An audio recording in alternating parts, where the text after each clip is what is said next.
For most of his working life, Rob Miller says he was just doing his thing. He was an electrical engineer living in Calgary.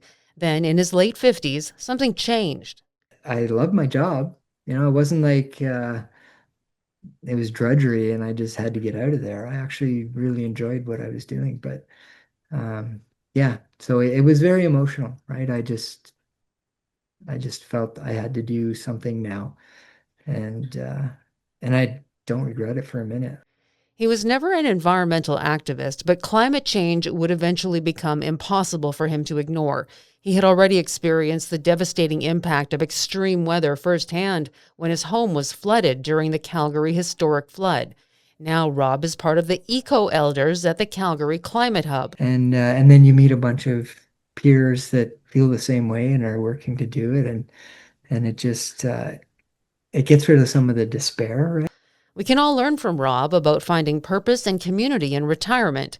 He believes older adults have an important role to play in the climate movement, bringing experience and perspective while learning from younger generations who are fighting for their future. The Climate Hub events, the planting forests, you get to meet people like from little kids to seniors, and they're, enjoying taking some form of action. And did I mention they're having fun along the way? We went to Confederation Park, and somebody brought some Prosecco and some chips. We were just sitting around the park and getting to know each other, and since then we've kind of formed a bond. And you said you didn't join until your 50s, you said. Yeah, yeah, Yeah. Huh? You weren't involved in any youth groups or anything like that before? That this was your first yeah. introduction to the climate movement?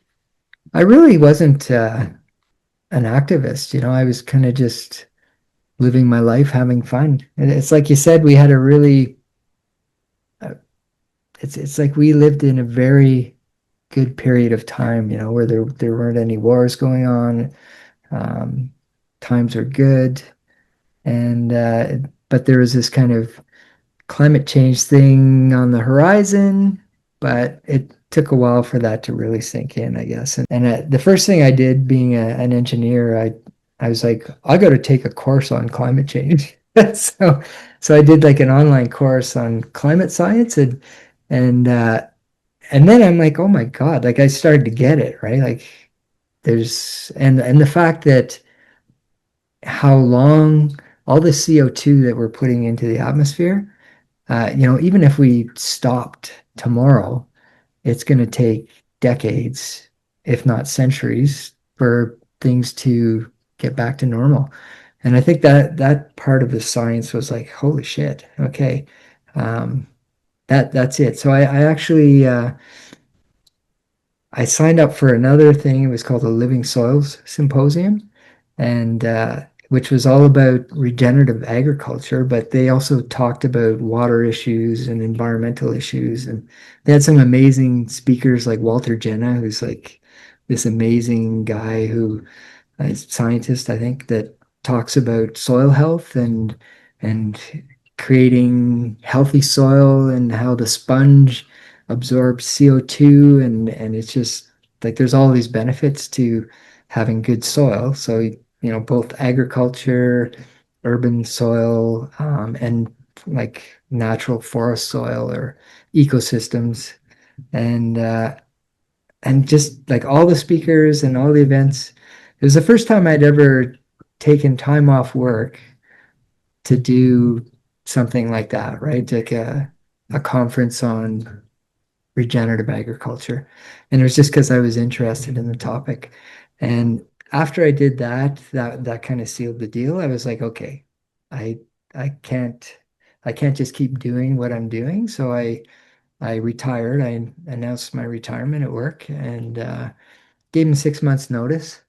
And that's when I signed up for the hub and joined the Eco Elders, and started becoming more of an activist.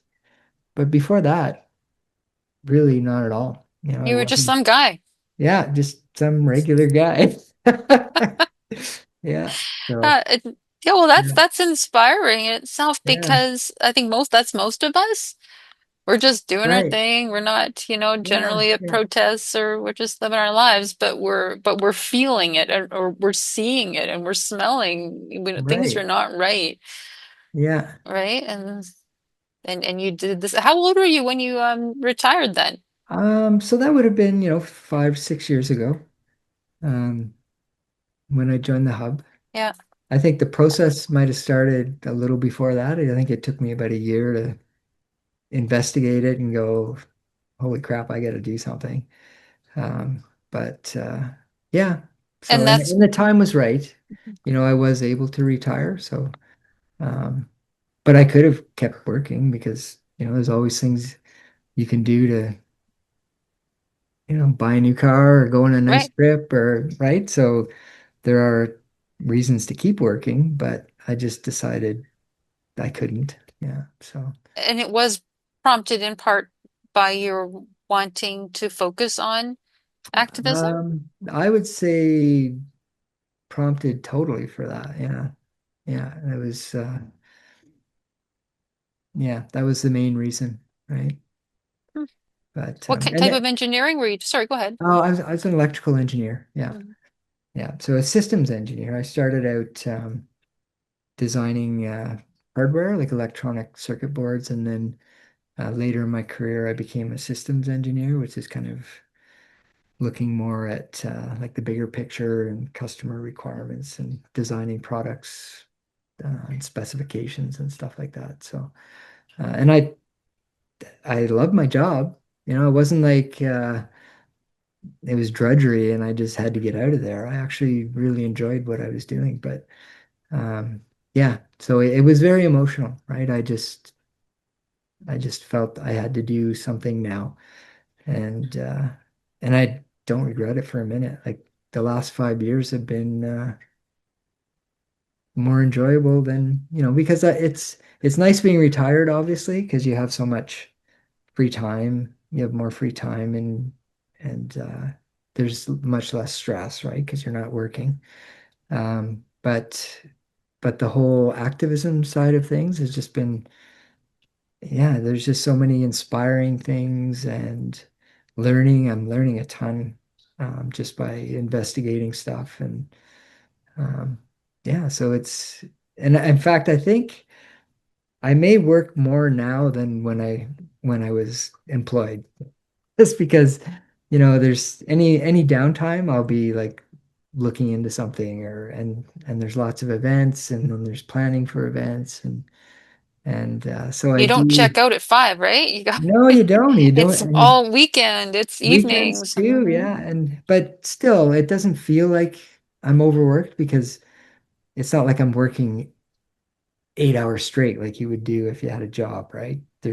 I can take a break anytime I want and do something relaxing. So and I think that's important, right? Like there's people that are just so concerned about climate change that they're just like they feel guilty if they take some time off um and I just feel like I can only I'll do my best, right? It's not like I'm going to solve this thing on my own but at least I'm doing something and if I need some time to like go camping or go for a hike or something or go skiing, that's yeah, that's no problem because I need to recharge the batteries and keep going, right? So yeah.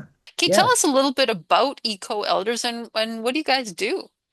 We're very passionate about climate change, and we do all kinds of activities like organizing protests with the Seniors for Climate, which is a national group.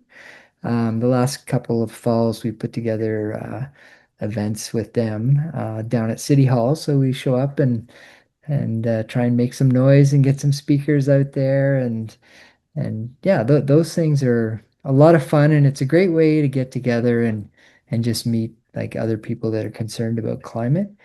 We also do letter writing campaigns. I started writing articles because of the Eco Elders. I I think I sent a letter to the editor or something, and they're like, "You should write an article." So I tried it, and they helped edit my piece, and it got published in the Edmonton Journal. So so other members have submitted letters to the editor, and I've written a bunch of articles on behalf of the eco elders. So yeah, that's another area we've put on things like we have a climate fashion show coming up in September. There's a woman by the name of Ellen Monahan, Mhm. and she's a seamstress and a teller of truths about climate change.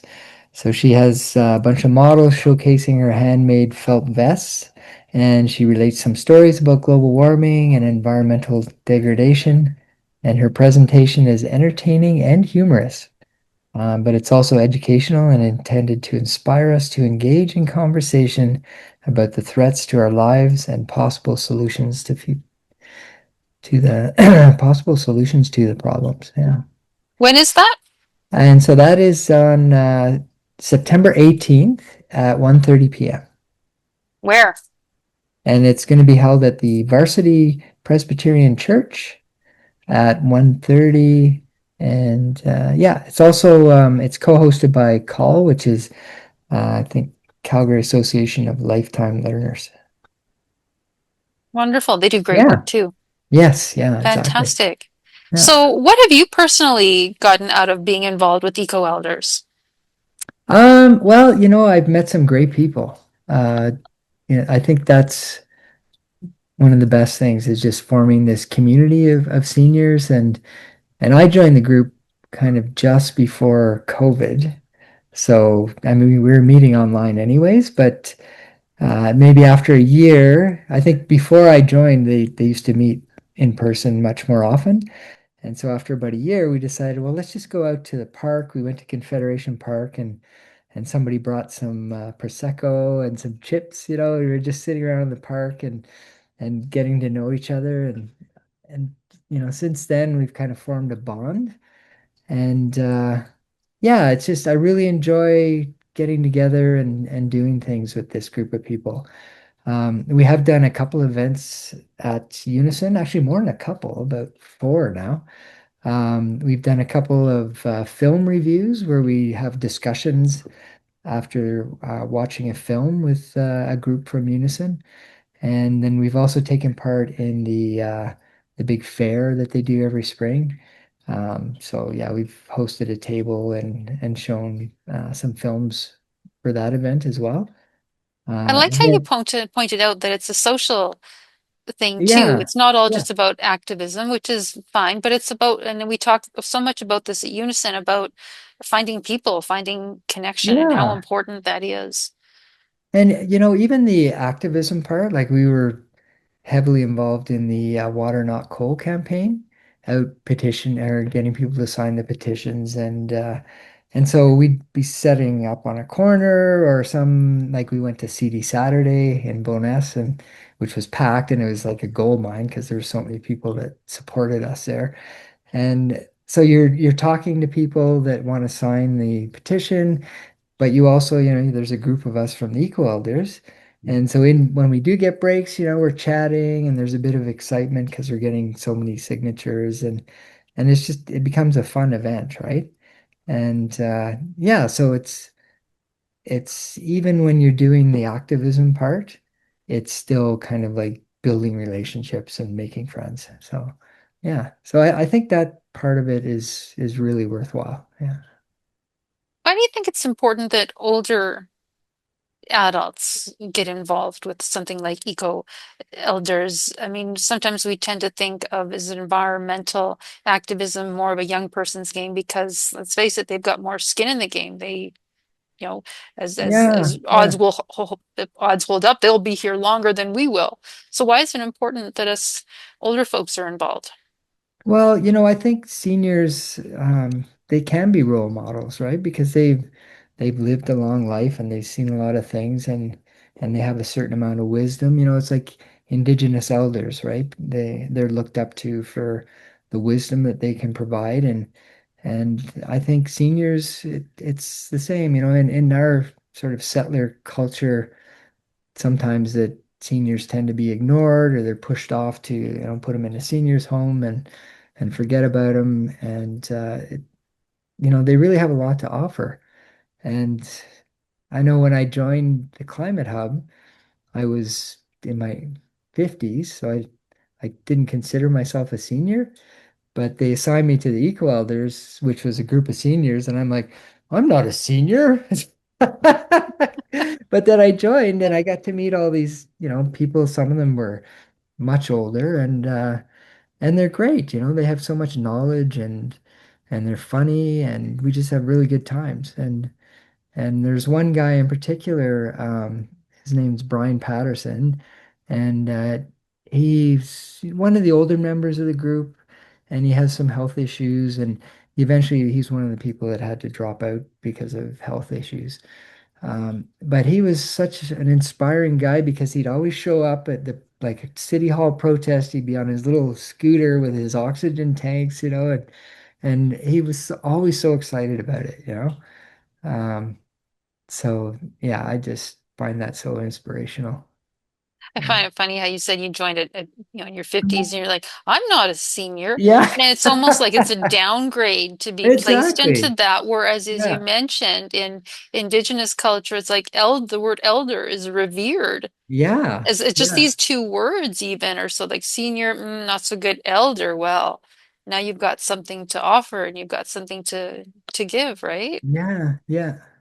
A No, little that's more true. respected. And in terms of environment itself, though, too, sometimes when I listen to, because I've got two kids in their, early 20s, and a lot of times they're dismissive of the people of a certain age. It's like, okay, boomer, you're the one that got us here.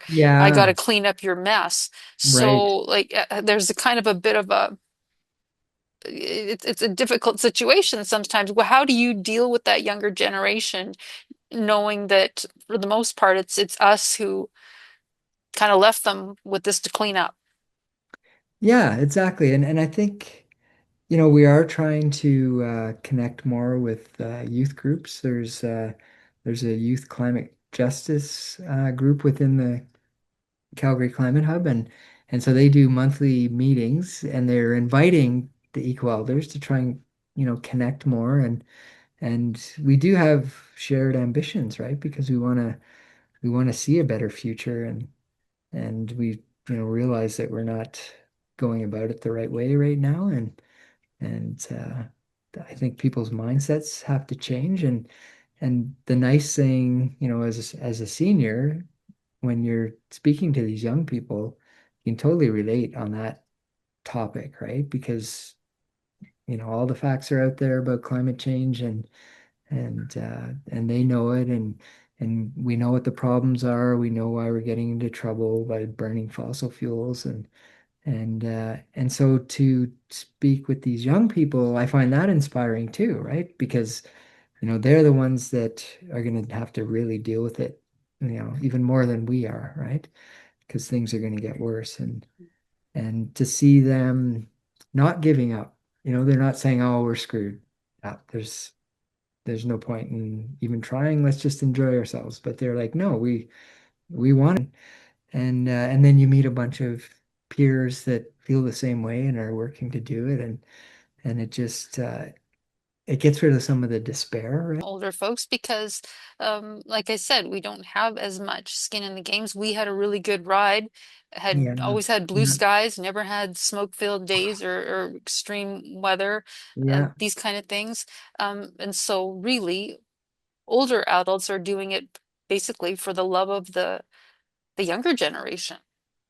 And it's also kind of a wake-up call too, right? Because, when I was younger, I'd heard about climate change, but I didn't really think it was that big of a threat. And I kind of felt like, well, we'll do something about it. We've got lots of time and we'll solve this problem. But um, you know, the longer that went on, I started realizing we're not solving this problem and we're not doing enough. And then I started feeling guilty about it because it's like, well, nobody's doing anything about it. I've got to do something. Like somebody's got to be helping out and trying to put the word out like what we should be doing, and then you meet a bunch of peers that feel the same way and are working to do it, and it just it gets rid of some of the despair, right? That Right. um yeah, because there's so many bad things that are happening, like politically and environmentally, and just crazy. Like that, it's like we're shooting ourselves in the foot. But then it kind of opens your eyes to all the people that really want to do something better and want change. And it feels like that movement's growing. And especially when, we started out as Calgary only, and then we found out about Seniors for Climate, which is like the national organization, and then other youth groups. And, even through not just Eco Elders events, but other Climate Hub events, the planting forests, you get to meet people like from little kids to seniors, and they're, enjoying taking some form of action, right? Whether it's planting trees or holding up a sign, that says, stop burning fossil fuels. The G7 protests, that was the eco elders took part in that, as well as a larger group from Climate Hub and other organizations as well. And yeah, that was just, I remember getting chills because we were like walking down Stephen Avenue Mall. And at one point, somebody started a chant where they were saying, "We're not safe. We're not safe." And you could see like there was, sheiks in the plus 50 and looking down on us, and businessmen, in their suits, and and so they, I don't know if we really reached them, but they saw that there was a large number of people in Calgary, which is kind of like oil country, that are worried and are demanding more. So yeah, Yeah, sometimes it's just about letting people know that there's more like-minded people out there, right? So yeah, you feel you're yeah, not alone. yes, and I hear that from a lot of there's um, I forget the name of the group now. It's called, oh yeah, it's Reclimate, it's like RE Climate, and they do a lot of polling and trying to figure out like the best way to communicate about climate change, and trying to get people motivated to do things differently, make different choices. And they keep stressing that, there's this feeling that nobody cares about climate change. But then when they do the polling, everyone is concerned about climate change. But then it seems like the economy is the only thing people are worried about. Like, oh, we can't deal with climate change because we want to ruin the economy. And but when you talk to people, there's so many people I know that get it. Like it's like, yeah, well, the economy is important, but if we do nothing about climate change, that's also going to wreck the economy. It's just not going to wreck it right now. It'll be a few years down the road, right? Well, and not And even a few years down the road, we're yeah, seeing the deaths and yeah, happening now, whether it's the heat dome in BC or throughout Europe, and yeah, seniors are the most vulnerable, that's as true. we Yeah. know. Well, and we're seeing the costs, right, of there's these, they call them billion-dollar disasters, and so visual capitalists put together a graphic that shows the increasing costs of these billion-dollar disasters. I think it was in the United States, but it's growing exponentially. So climate, people are saying, oh, well, it's just the weather, but you can see the trend, right? These wildfires are increasing, floods are increasing, hailstorms, and there's a huge cost to that. And governments are paying for it, so you and I are paying for it. And the insurance industry is well aware of it. So they're actually looking at like there's going to be areas that are uninsurable for like property protection or farming insurance.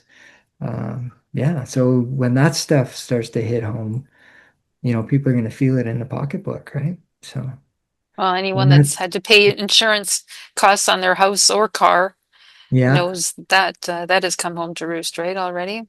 Well, yeah, like I live in Boness across the street from the river, and And so after the flood in 2013, I remember one of my colleagues at work, his house insurance went up, and he goes, "Yeah, thanks a lot. I'm he's giving me the business because it's like, yeah, I'm paying for your insurance settlement," which, yeah, he was actually. That's how it works. They got to pay for it somehow, right? So, Your house um, was flooded? yeah, yeah, our basement was like 5 feet underwater, and Oh, I'm at the sorry. time we had a tenant living in the Mhm. basement, and her life was just turned upside down because of that. And Um, yeah, yeah. And, as bad as it was also a very uplifting uh, event as well because, the people of Calgary were just so amazing. People came down with food. I remember like cleaning out the garage, and this bunch of people in the back of a pickup truck were like cooking hamburgers and just driving down the alley, like, "Do you want a hamburger?" And you're like, "Yes." And they give you a drink, and people would come in and help move stuff out of your house, and just people you don't even know, and they're like, what do you need me to do?" And yeah, so that was amazing. And then it also That, brought all our neighbors together too, right? Because now we have such a tight knit group of neighbors because of that flood. Like, it wasn't, we were friends, but we weren't as tight as we are now. And that was all because we helped each other during the disaster. So there's good things that come out of it too. yeah, something special happened in Bowness. I mean, I know you guys are always Yeah. very close in Bowness, but something just really brought folks together at that time. I was in High River at the time because my sister and brother-in-law had Oh, a couple wow. Yeah. places there, and yeah, cleaning up after that was really, really Yeah. something. That was hit But hard too. Yeah. and then how it brought everybody together then. Yeah. Yeah.